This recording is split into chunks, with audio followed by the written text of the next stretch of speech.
Your Excellency, Mr. President, represented here by my wonderful brother, His Excellency, Mr. Vice President. Excellency, the President of Ghana, President Mahama, another great friend. Your Excellency, the Senate President, ably represented. Madam Chief Justice of the Federation, I just want to say congratulations and thank you to Mr. President for nominating another woman for the second time to be the Chief Justice of Nigeria. I hope the interim title will disappear and it will be made permanent. The Honorable Deputy Speaker, ably represented. The Governor of Lagos State, Governor Sanwo-Olu, and the Governor of Plateau State, honorable ministers, especially the Attorney General, who has a difficult job, or someone has to do it. The traditional rulers, in particular His Royal Majesty, the Ooni of Ife. Ladies and gentlemen, a special shout out to NBA members. Now, I'm immensely honored to be here today to stand in the footsteps of the luminaries who have preceded me at this podium, including the President of the Appeals Court. Well, welcome, Madam. And to address members of the profession that since the days of the much-mentioned Sir Christopher Alexander Sapara Williams has played such an important role in the life of our country. This conference is reputed to be the world's largest gathering of lawyers. And we have so many brilliant minds in this room. Let me appreciate the Nigerian Bar Association for its efforts to tackle some of the justice issues in this country. And congratulate the President, Yakubu Mike, who understand it means handsome man. Yes, and he's tall and handsome. But the women who have organized this meeting are even more handsome. Mrs. Oyinka Sola and her team. Please give them a round of applause. I want to thank President Mekewu for his sterling leadership and the constructive approach the organization has taken during his tenure, and also to congratulate President-elect Mazi Afam Osigwe. Now, I've been told to speak for 25 to 30 minutes. So I just want to alert you. I think after 15 minutes, people's attentions begin to wander. But that's what I was told, so you have to listen to me for a bit. Now, every one of us here in this room knows that Nigeria today is not where it should be. That our country has not progressed as it should have. That is why, more than 60 years after independence, the NBA annual general conferences are still looking at things like rebuilding Nigeria, charting a course for nation building. I say this not in recrimination or even in futile regret, but rather as part of moving our country and advancing its interests. We are living in very difficult times, locally here in Nigeria, but also globally. We have seen protests in this country a few weeks ago, but we have also seen protests elsewhere on this continent and beyond. These difficulties should make us think deeply and reflect on what is needed to move this country forward. So we can have the right type of conversation, not about blame games or recrimination, but about what we actually need to do to tackle present and emerging problems to assure a bright future for our young people in this country. That is why my speech today is entitled A Social Contract for Nigeria's Future. I know our friends, gentlemen of the press and ladies of the press are here, and I salute them for their hard work. I'm not here to castigate or blame anyone, so I don't want you to spin my words or put out headlines that don't reflect what I'm saying or about to say. I'm here to speak to all governments of my country, all political parties, all Nigerians about a positive way forward for the country.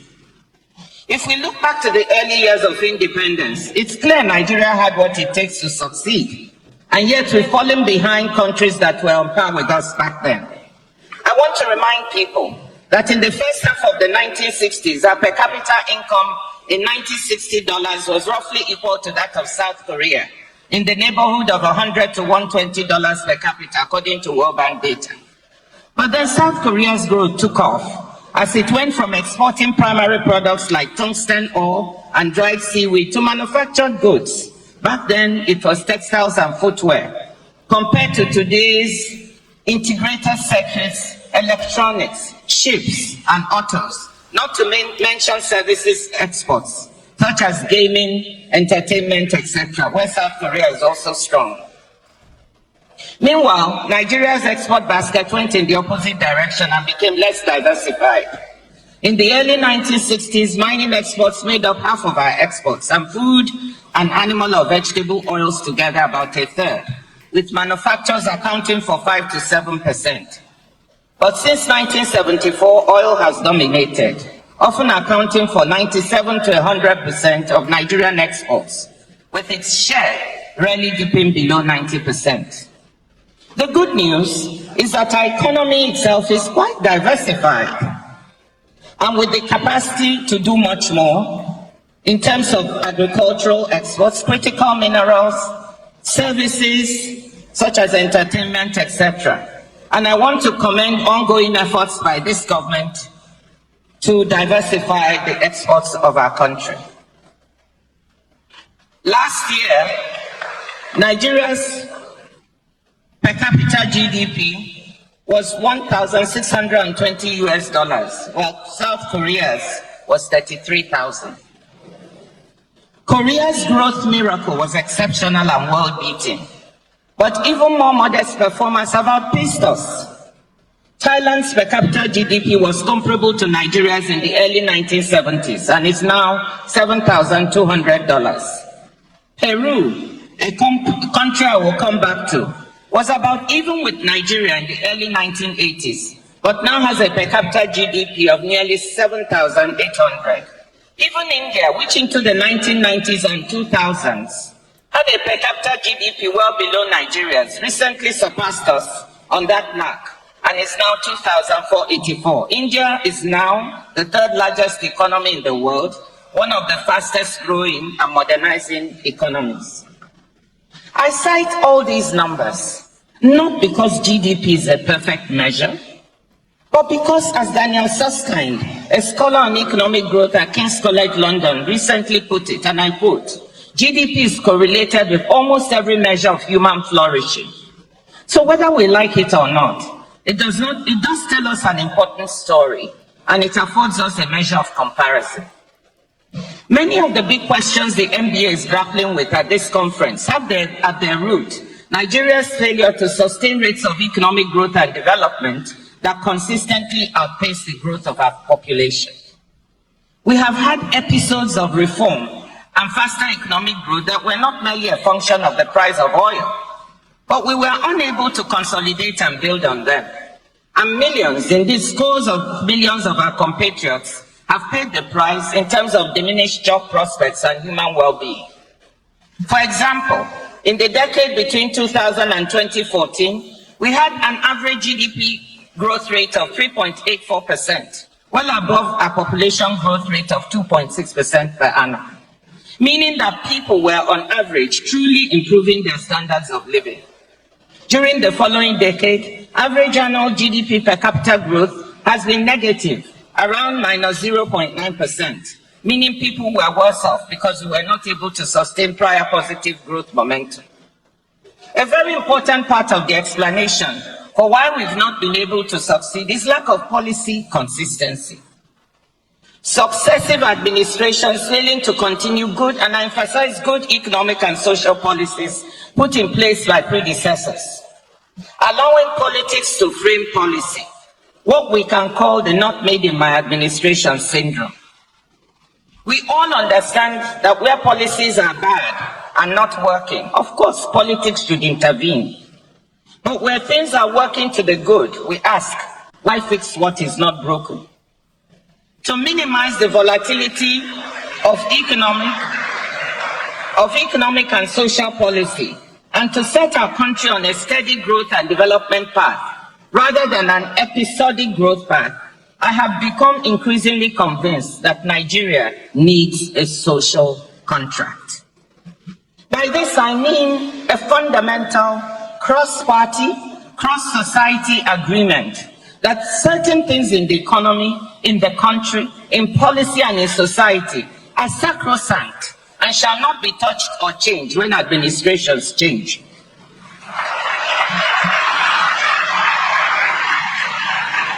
And the private sector and Nigeria's civil society, including influential actors like the NBA, have important roles to play in policing a social contract and holding the political class accountable. The idea of a social contract dates back at least a few centuries when philosophers such as Rousseau, Locke, and Hobbes spelled out the notion of a compact, formal or implicit, defining the rights and duties of rulers and the ruled. A more focused definition for our purposes comes from the former head of the London School of Economics and the former president of Columbia University, my former World Bank colleague, Minu Shafiq. She describes the social contract as being about how we pool our resources to provide the public goods we agree are needed, and how we support those affected by adverse shocks.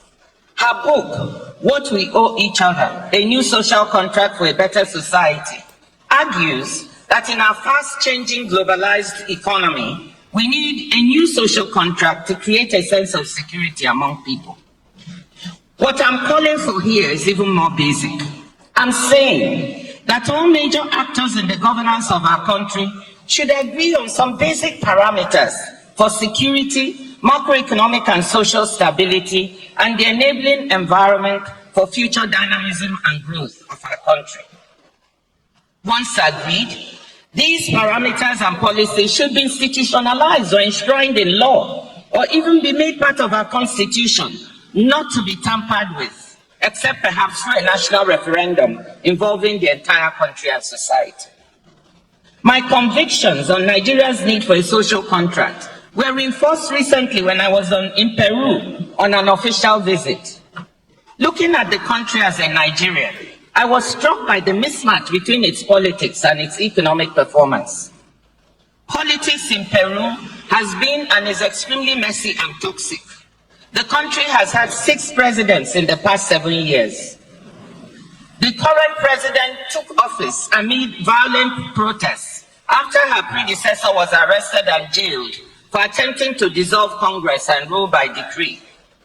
The government and opposition are constantly at each other's throats, with regular impeachment proceedings and frequent social unrest. You would think that a country with such messy politics would be an economic laggard at best, or economic disaster at worst. But to my shock, when I looked at the numbers, it was not. I mentioned earlier how Peru's per capita GDP is now almost 5 times higher than ours, even though we were roughly even in the 1980s. According to IMF numbers, Peru's modest GDP growth rates of 2.5 to 2.7% over the last couple of years is coupled with very good macroeconomic indicators. Its current account deficit is a modest 1.1% of GDP. Its fiscal deficit is 2.5% of GDP, below the recommended 3%, and its debt to GDP ratio is 33%. According to data from the central bank, Peru's foreign exchange reserves as of this month are at 77.4 billion, most of them usable reserves, and our inflation is 2%. The IMF praised Peru's economic management, saying in its Article 4 report, and I quote, "Inflation has receded thanks to the central bank's decisive monetary policy tightening, while the fiscal position and the financial system remain strong." With respect to macroeconomic fragility, Peru has ample buffers to cope with adverse shocks, including relatively low public debt, abundant international reserves, and access to international capital markets on favorable terms, unquote. When I asked top officials in the country, how come the economic performance is so good in the face of such political turmoil, they said that Peru had learned lessons from its past unfortunate economic experiences, and there was now a kind of implicit social contract that certain aspects of economic and social governance must not be touched. Peru learned the lessons of its lost decade of the 1980s and put in place an ambitious series of structural reforms, including the policies and institutional frameworks that help the country navigate difficult times.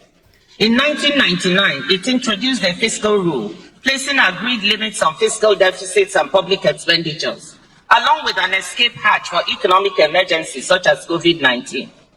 Certain forms of expenditures for social goods, infrastructure maintenance, and security were exempted from the fiscal rule, but managed transparently. On the monetary side, Peru in 2002 made the central bank independent and formally introduced a 2% inflation target, plus or minus 1%.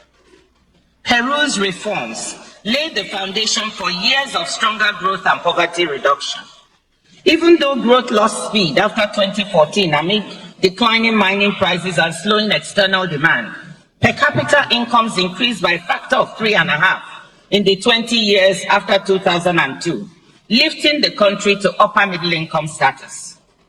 The central factor underpinning the performance was the implicit social contract that the policy reforms put in place that strengthened the institutions should not be touched. For us as Nigerians, the real surprise must be that Peru's different political parties, for all their vicious opposition to each other, broadly supported the hard-won structural reforms and honored the fiscal and monetary policy frameworks when in power. They accepted that certain things should be respected for the good of the country and should not be played with, no matter how rough the politics. That cross-party commitment to strong macroeconomic foundations is something we need in Nigeria. During President Obasanjo's second term, we carried out strong structural reforms very similar to Peru's. A $30 billion external debt was cleared, that was mentioned earlier. The central bank was made independent. The multiple exchange rate regime became a thing of the past as a flexible, rational, managed float regime was put in place. An oil price-based fiscal rule was also put in place, along with a medium-term expenditure framework, leading to a strong accumulation of savings and foreign exchange reserves. We discussed and observed national guidelines to enable sustainable debt levels, with a target for debt to GDP ratio not to exceed 33 to 40%, suitable for a country at Nigeria's stage of development, and debt service to revenue ratio not to exceed 33%. Actual debt to GDP and debt service to revenue numbers were far below these notional guidelines. These policies were maintained under subsequent administrations of Yar'Adua and Jonathan, and even more reforms were carried out to strengthen and modernize the economy. Strong social safety nets were built. Well-targeted social programs such as Shopee, You Win, and Saving 1 Million Lives, the latter targeting pregnant women and children. Am I saying that these administrations were perfect? Of course not. They had their problems, imperfections, and challenges. And as a finance minister, I was part of struggling with those challenges. But there was a consistency of policy that led to the economic numbers I quoted earlier in this speech.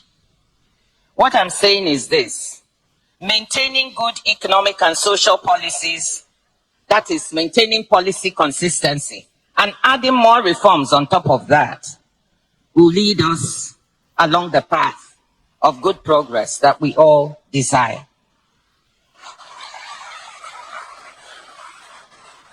As we know, our political leaders have thus far never been able to agree to stick to a common set of principles and policies that deliver on a consistent basis for citizens, irrespective of ethnic group or political persuasion. And our big civil society groups like the NBA have not been able to hold politicians accountable. And I'm not going to flatter you, because Segments of our legal system have also become beholden to those same politicians. But it is never too late to do the right thing. Instead of fighting over who gets what share of an ever smaller cake, it's about time this country had a meeting of all parties to agree a social contract that can help us focus on baking a larger cake.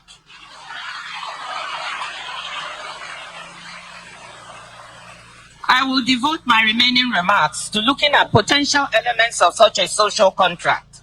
In line with my comparative advantage as an economist, I will focus on economic policies, though I'll offer a few thoughts on related areas as well. Note that I'm not trying to be exhaustive on what constitutes a social contract, just to give you some examples. Let me say here that trust will be a prerequisite for any social contract for rebuilding Nigeria, meeting our economic development challenges and building a brighter future for the rising generations of young people. All political parties, all ethnic groups will have to honor this contract, no matter who is in government. The importance of trust in our country, given its size and diversity, has been clear since day one. Even before independence, in his first speech as Prime Minister in 1957, Sir Abubakar Tafawa Balewa said, and I quote, "The peoples of Nigeria must be united to enable this country to play a full part in shaping the destiny of mankind. It is the duty of all of us to work for unity and encourage members of all our communities to live together in peace and harmony. The way to do this is to create understanding, mutual respect, and trust." This is Sir Abubakar Tafawa Balewa in 1957. Trust comes not from words, but from deeds. That is from accomplishing things together, building together. A social contract could become a basis for the virtuous circles of reform, growth, peace, security, and trust that have too long eluded us. Turning now to potential ingredients of that social contract. The first element should be a shared understanding that we must prioritize the security of lives, property, and national assets. We cannot have economic or social development without security. And we certainly cannot have security without development. We all know that. Security has been weaponized in our country for political purposes by political actors, leading partly to the difficult situation we have now. We have politicians who believe that the best way to make their opponents look bad is to instigate insecurity, making it look like they can't govern, regardless of whether this leads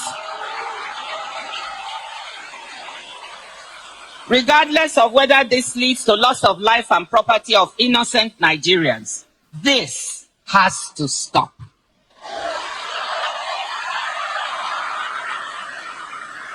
A second aspect of security relates to security of national assets. Nigerians have seen for years how organized crude oil theft on a massive scale seriously undermines the economic and financial health of the country.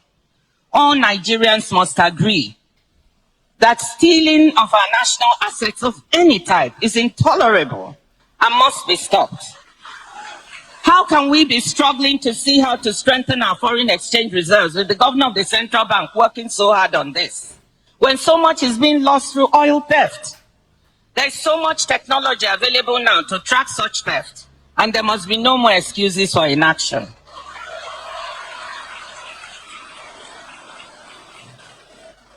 Theft of electricity cables is another rampant and very dangerous form of pilfering of national assets.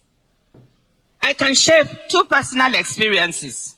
2 weeks ago, the cables near our house in the village, the Nomoda Isingu, were caught, depriving our house and all the other houses in the village of electricity. They were caught and stolen.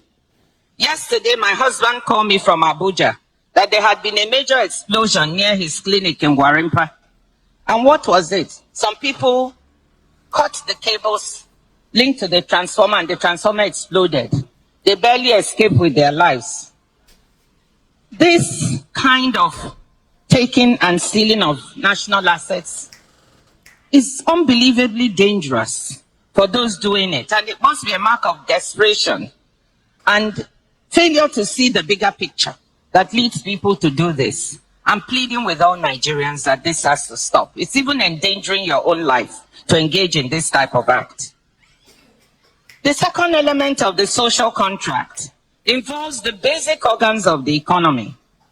They should be left to work so as to produce the best economic and social results for the country, as I described in the case of Peru. First, we must continue to support the central bank and its work and support its independence. No one should try to tamper with the central bank, asking for manipulation of interest rates or the exchange rate. Do not use the central bank as a fiscal agent, asking for printing of naira beyond the agreed ways and means limits, as this can fuel inflation. Fundamental fiscal and financial rules should be respected once they are on the books. Respect the use of the oil price-based fiscal rule that allows the accumulation of reserves and savings in good times to be used to cushion bad times. Respect the agreed budget deficit. Keep it as close to 3% of GDP as possible. Limit non-transparent extra budgetary spending. Spend through the budget. Stick to transparency of FAC allocations and state and federal budgets so that citizens have a clear view of how their money is being spent. Do not exceed sensible limits for public debt as a percent of GDP. For an economy at Nigeria's stage of development and given its vulnerability, debt to GDP ratios should remain well below 40%. Debt service to revenue, we should strive not to exceed 33% so as not to crowd out operational and capital expenditures. Budget on the basis of a medium-term expenditure framework so as to provide a sound, forward-looking platform for economic and budget management. Create an investment-friendly business environment, cutting down on bureaucracy, licensing and policy uncertainty to encourage the domestic and foreign private sector to invest and remain in Nigeria. Respect of the above will ensure a sound macroeconomic framework with core economic management working on an objective basis to become a foundation for investment, growth, and employment.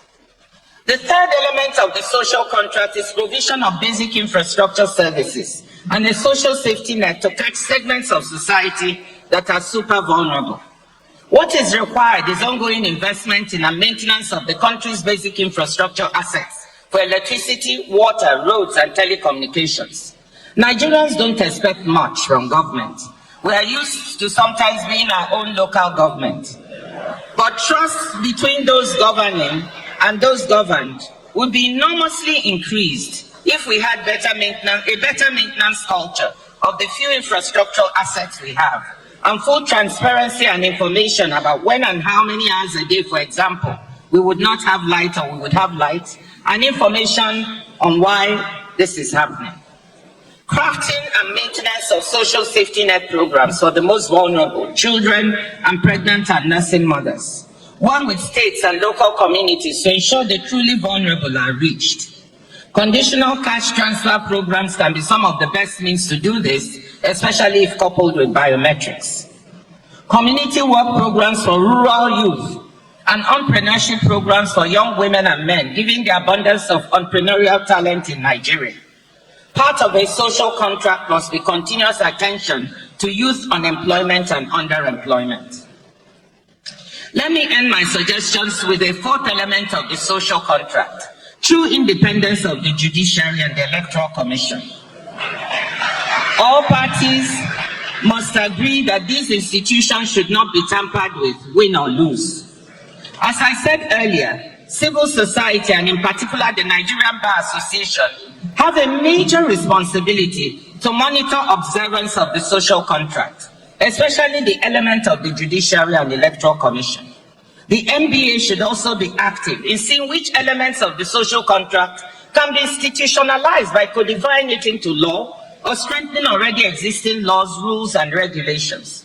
The NBA can even look at whether any part should be incorporated into our constitution to make them less easy to tamper with. The legal profession, led by the NBA, should be at the forefront of guaranteeing the social contract. This would be in keeping with what you have been quoting here, and I have it in my speech, Sapara Williams' maxim, that, quote, a lawyer lives for the direction of his people and her people and the advancement of the cause of the country. Now, I don't mean to oversell this idea of a social contract for Nigeria. I'm not saying it's a panacea that will suddenly cure all ills. But I'm convinced it will enable us to build a strong and stable foundation for Nigeria upon which it can thrive. A Nigeria of the future with steady and consistent growth and social development that will take us back to middle-income status and beyond. Of course, we will also need to take other actions to improve our education and health system, nurture our investments in physical and human capital. We will need to connect to the new and fast-changing world of technology. But believe me, I'm actually not worried about Nigeria's ability to catch up once the basic governance and economic and social foundation is there. We have some of the most creative, most intelligent, and most entrepreneurial people in the world. Some of them in this very room. That is why I'm always proud to be a Nigerian. Excellencies, ladies and gentlemen, let me conclude by saying that what I just laid out before you is not rocket science. Some of what we need to implement as part of the social contract has been done in past administrations, as I mentioned earlier. And some of it is being implemented in this present administration. But we cannot approach the social contract in a piecemeal fashion, a bit here and a bit there. It must be approached holistically, systematically, and consistently in order for it to work. All political parties and politicians, all Nigerians must agree that these elements we identify and others to be added as forming the social contract must be respected by all who govern, no matter their politics, for the good of those they govern. You, the NBA, the biggest gathering of lawyers in the world, the largest, most influential civil society organization in Nigeria, you bear a heavy responsibility to advocate for and ensure that this social contract comes about. My question to you is, are you ready? Thank you, ladies and gentlemen.